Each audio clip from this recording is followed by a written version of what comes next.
Guys, alam niyo ba kung bakit si Andrea Brillantes ang napiling 2026 Tanduay Calendar Girl? Ito yung 5 reasons kung bakit super deserve niya. Una, confidence and authenticity. Si Andrea, kilala siya sa pagiging totoo sa sarili niya. Hindi siya natatakot ipakita kung sino talaga siya. Flaws, growth, and all. Kaya swak na swak siya sa image ng Tanduay ngayon na mas bold at mas confident. Pangalawa, growth and transformation.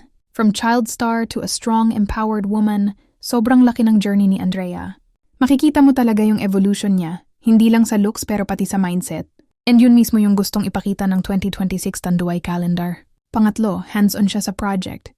Hindi lang siya basta nag-post.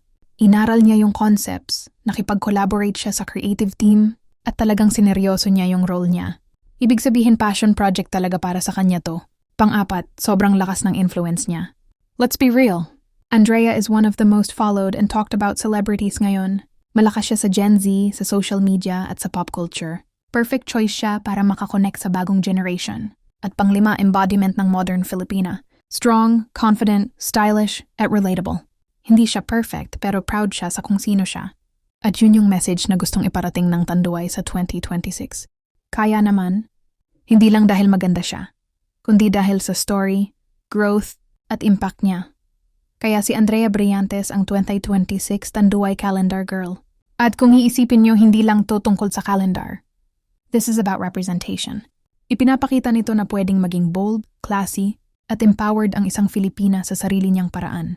Si Andrea, naging inspiration siya sa maraming kabataan na tanggapin ang sarili nila at mag-level up sa buhay. Kaya deserve na deserve niya to. Hindi lang siya trend, hindi lang siya face value.